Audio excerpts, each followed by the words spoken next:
Welcome everybody. Thank you very much for joining us here. This is the third iteration of our MHS Connect Leadership Spotlights. I'm Tim D. I'm here with my colleague Julie Franzen, and we're also sitting with Mr. Gary Anderson. Well, thank you for having me. Appreciate it. Gary is one of the senior managers on our Carms Bass account. We're going to sit down and learn a little bit more about Gary today. So Gary, let's start off just getting a little bit of background. I know you have a very storied, interesting background. Do you want to tell us a little bit about your career path and how you ended up here today? Sure, will do. Excellent. In the early 80s, I was finishing up my undergrad in engineering, and Merrill Lynch had recruited me to help with the redesign of their business processes. Kind of unknowing what Merrill Lynch did, because I was focused on engineering, I was quickly put into capital markets on the equity side for the initial public offerings. Is where I kind of cut my teeth in industry. Merrill Lynch had felt that, to truly embrace the business, I needed to understand it and understand why I was doing what I was doing. So they sent me off to the New York Institute of Finance to learn securities law, finance, and statistics, where I actually incorporated a lot of that knowledge into how to re-engineer some of the business processes to make them a little more streamlined, to increase process cycle efficiency in time, and reduce cost. As I went up through the ranks in Merrill, I had the opportunity to start getting involved with mergers and acquisitions, much more complex and diverse environment. And just about the time when Motorola announced their achievements with Lean Six Sigma in 1988, it just started to become a method of doing business, particularly very fond of the manufacturing environment. It's very manufacturing friendly. So we didn't really embrace Six Sigma at first blush. We thought it was a trend. It was very focused towards manufacturing. So I had the opportunity to meet Bill Smith back at Motorola, listen to one of the speeches that he had given, and shortly after, in the early 90s, I actually had an opportunity to attend a town hall where Jack Welch of GE was slowly rolling out his Six Sigma program in the early 90s. When I first got an opportunity to listen to them speak, I was saying, okay, great, yeah, it sounds great, but you know what? I don't make cell phones, so it doesn't really work in the financial markets. And then I had, an opportunity to listen to Jack Welch, and I said, you know what? I don't make toasters, so how can I apply that? It doesn't make sense to me. So I was very, very resistant to Lean Six Sigma, at least for the first 2 years. But Merrill still wanted to pursue it, still embraced it, and I almost, under duress, was enrolled in the Lean Six Sigma Academy to obtain my green belt. I went reluctantly, kicking and screaming all the way, because I had already been at Merrill for about a decade already, and I rose through the ranks, and pretty much everything that I did, I was actually very fortunate that, I had a rhythm. I had, a methodology. I knew what to do, when to do it. I was feeling confident, somewhat overconfident. So even though I went through my green belt training program, it was almost like a requirement, I didn't really apply it at first. I kind of put it in my desk drawer. I was collecting dust for a while, and then the market changed. It was kind of a little bit different, it was kind of a strange environment for me. It just didn't look or respond to a lot of the former history that I was used to. And the things, my tools, my tricks, my rhythm, didn't apply anymore. Every time I pushed and I said, well, I know what to do in this situation, I do this, because that's what I know. I learned it by doing over and over again. They didn't work. All of a sudden, I started to fail miserably, and I didn't understand why I was just stuck in this quicksand, and I couldn't get out of it. And then one day I figured, okay, let me dust off those old Lean Six Sigma books, and let me try to reacquaint my mind with maybe looking at data, maybe looking at results, and what are the things that I'm applying, and maybe I could try something different. So I did apply some of the tools, the techniques that I'd previously learned, and all of a sudden, lo and behold, they started to work. And all of a sudden, I felt a little bit more confident. The organization was starting to click and fire back the way I had envisioned it, and I started to get that rhythm back.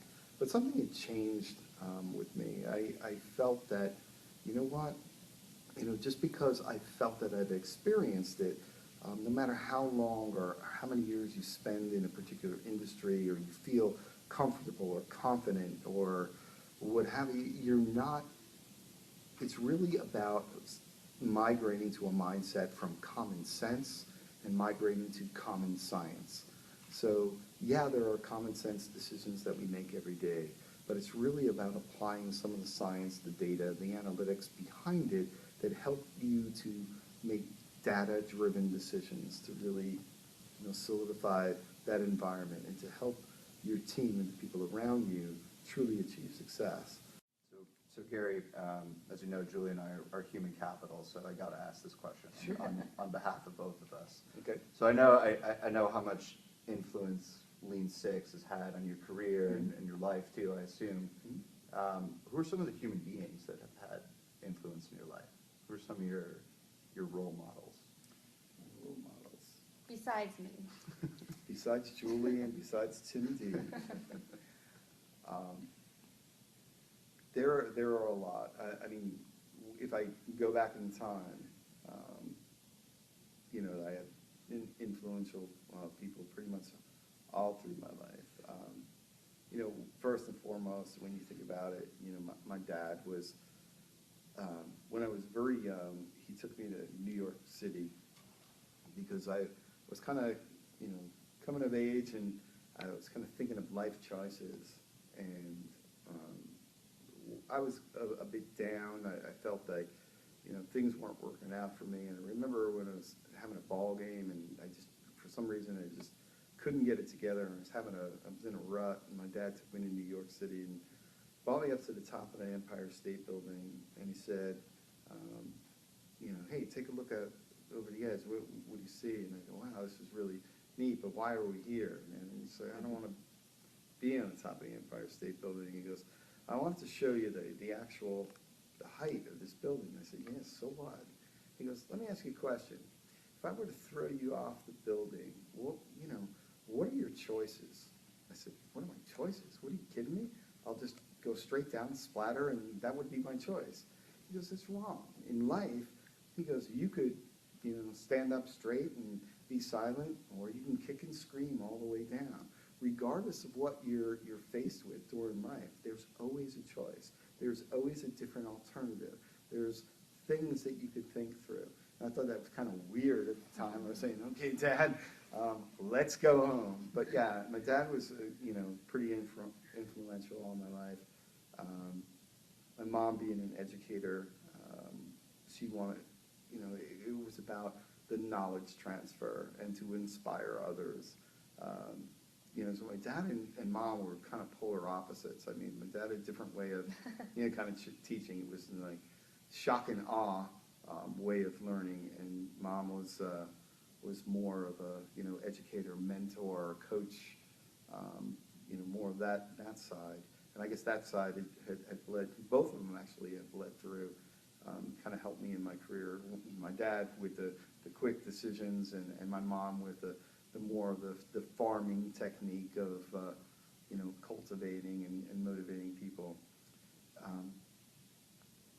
Influential people here at Deloitte, I got to say, Pavan Singh actually was very influential starting out in my consulting career. Folks like Lauren Rosenbaum, Debbie Sills, John Gibbons, and really some of my role models here are some of the new and exciting business technology analysts, the analysts that come through, the blend that I see, the talented folks coming in. I get influenced by talent, and I can see that talent, though maybe not shaped or casted correctly in their current state. I see a lot of our new recruiting efforts, and I see the talent that comes through the door every day, and it's amazing. I'm inspired by all people, young, old. So it's not something that I could really, put my finger on. Makes sense? One more question for Gary to leave us on a high note. What would be your dream vacation? My dream vacation, well, since I haven't had one in a long time. My dream vacation. That's good. I love the ocean, the beach, the water. It's been one of my favorites. I think my dream vacation would be most likely one place that I haven't visited would probably be Fiji. I'd really like to go to Fiji, spend some time there. I love the ocean, clear, crystal clear blue seas. So Fiji, spending time, maybe a couple weeks, a month, a year Nice. in Fiji. I think Fiji might be on all of our bucket lists. Yeah, there we go. And I guess one more question would be, what advice would you give those of us who are just starting out on our careers? Just starting out. What wisdom can you impart?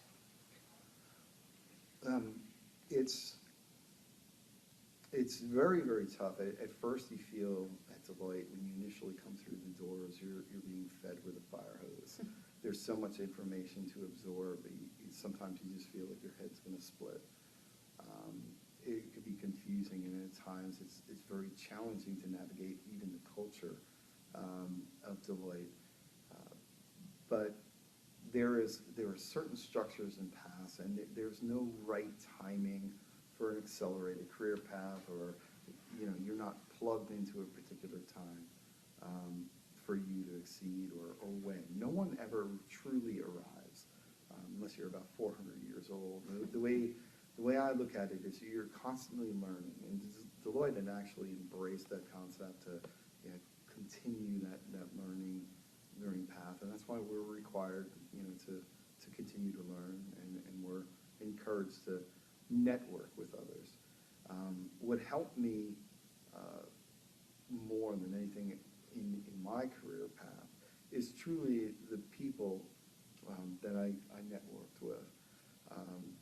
Understanding, what is the vision, the mission of Deloitte? What is our brand? And truly understanding that brand, and over time, really developing that brand statement for yourself.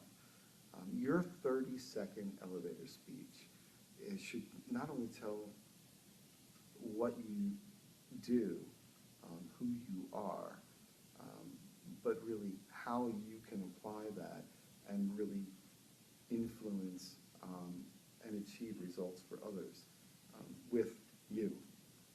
And I feel that understanding that brand, understanding, that increasing that network, understanding the accounts, both between and within MHS and other organizations, VA. Look farther upstream. What happens upstream?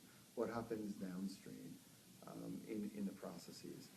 That's really that true big picture. Understand that there's an enterprise level strategy, there's an operation level strategy, and then there's tactical level strategies to help our customers with. And understanding those levels and what the big picture looks like. I think that from a career perspective, here in Deloitte, the possibilities are endless. Whether you're on the PPD track, the associate track, or you're in the specialist track, the variations to the theme are just, endless. Well, thank you. You're welcome. I appreciate it. Thanks so much, Gary. You're welcome.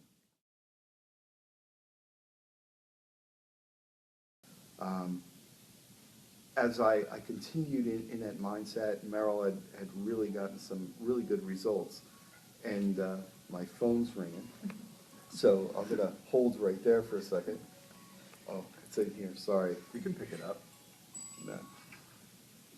Should start normal. I'm sorry, I'm starting to crack up now. But anyway, and I guess it started to morph into what I believe to be the deity of Lean Six. And no one ever truly arrives, unless you're about 400 years old. The way, promise me you You won't. can cut out all of my You commentary, can by cut the out. way. You can cut out my interview. You know, so you're probably gonna whittle this down to like 5 minutes, right? We're gonna sit down and learn a little bit more about Gary today.